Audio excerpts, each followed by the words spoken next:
ಸ್ನಾತಕೋತ್ತರ ಪದವಿ ವ್ಯಾಸಂಗ ಮಾಡುತ್ತಿರುವಂತಹ ವಿದ್ಯಾರ್ಥಿಗಳಿಗೆ ವಿಶ್ವವಿದ್ಯಾಲಯ ಧನ ಸಹಾಯ ಆಯೋಗದ ಸಿಹಿ ಸುದ್ದಿಯನ್ನ ನೀಡಿದೆ. ರಾಷ್ಟ್ರೀಯ ಸ್ನಾತಕೋತ್ತರ ಅಧ್ಯಯನ ವಿದ್ಯಾರ್ಥಿ ವೇತನ ಯೋಜನೆಯಡಿ ಅರ್ಹ ವಿದ್ಯಾರ್ಥಿಗಳಿಗೆ ಆರ್ಥಿಕ ನೆರವನ್ನ ನೀಡಲು ಯುಜಿಸಿ ಸಿದ್ಧತೆಯನ್ನ ನಡೆಸಿದೆ. ಈ ಯೋಜನೆಯಡಿ ಆಯ್ಕೆಯಾಗುವಂತಹ ಅರ್ಹ ಅಭ್ಯರ್ಥಿಗಳಿಗೆ 2 ವರ್ಷಗಳ ಅವಧಿಗೆ ಪ್ರತಿ ವರ್ಷ 1.5 ಲಕ್ಷ ಅಂದ್ರೆ ಒಟ್ಟು 3 ಲಕ್ಷ ವಿದ್ಯಾರ್ಥಿ ವೇತನ ದೊರೆಯಲಿದೆ.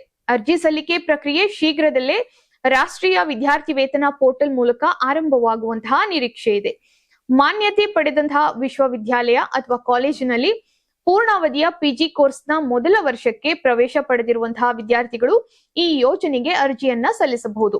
ಅರ್ಜಿದಾರರ ವಯಸ್ಸು 30 ವರ್ಷಕ್ಕಿಂತ ಕಡಿಮೆ ಇರಬೇಕು.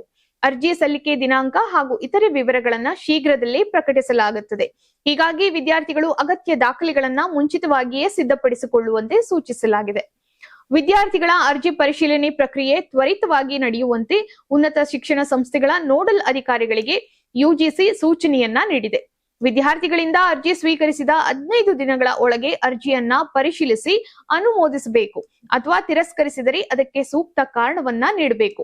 ಇದರಿಂದ ಅರ್ಜಿಯಲ್ಲಿ ಯಾವುದೇ ದೋಷಗಳಿದ್ದರೆ ಪೋರ್ಟಲ್ ಮುಚ್ಚುವ ಮುನ್ನ ವಿದ್ಯಾರ್ಥಿಗಳಿಗೆ ಅವುಗಳನ್ನ ಸರಿಪಡಿಸಿಕೊಳ್ಳಲು ಅವಕಾಶ ಸಿಗಲಿದೆ. ಅರ್ಜಿ ಸಲ್ಲಿಸುವಾಗ ಯಾವುದೇ ತಪ್ಪು ಅಥವಾ ಅಪೂರ್ಣ ಮಾಹಿತಿ ನೀಡಿದರೆ ಅರ್ಜಿ ತಿರಸ್ಕೃತವಾಗುವಂತಹ ಸಾಧ್ಯತೆ ಇದೆ.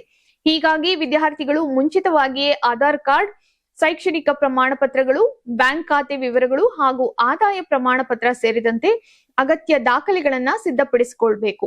ಅರ್ಜಿ ಪ್ರಾರಂಭವಾದ ಬಳಿಕ ಅಧಿಕೃತ ಮಾಹಿತಿಗಾಗಿ ರಾಷ್ಟ್ರೀಯ ವಿದ್ಯಾರ್ಥಿ ವೇತನ ಪೋರ್ಟಲ್ scholarship.gov.in ಅನ್ನು ಪರಿಶೀಲಿಸುವಂತೆ ವಿದ್ಯಾರ್ಥಿಗಳಿಗೆ ಸಲಹೆಯನ್ನ ನೀಡಲಾಗಿದೆ. ಪಿಜಿ ಓದುತ್ತಿರುವಂತಹ ಅರ್ಹ ವಿದ್ಯಾರ್ಥಿಗಳಿಗೆ 2 ವರ್ಷದಲ್ಲಿ 3 ಲಕ್ಷದವರೆಗೆ ಆರ್ಥಿಕ ನೆರವು ಪಡೆಯುವಂತಹ ಅವಕಾಶ ಸಿಗಲಿದ್ದು, ಅರ್ಜಿ ದಿನಾಂಕ ಪ್ರಕಟವಾದ ತಕ್ಷಣ ವಿದ್ಯಾರ್ಥಿಗಳು ಅಧಿಕೃತ ಪೋರ್ಟಲ್ ಮೂಲಕ ಅರ್ಜಿಯನ್ನ ಸಲ್ಲಿಸಬಹುದಾಗಿದೆ.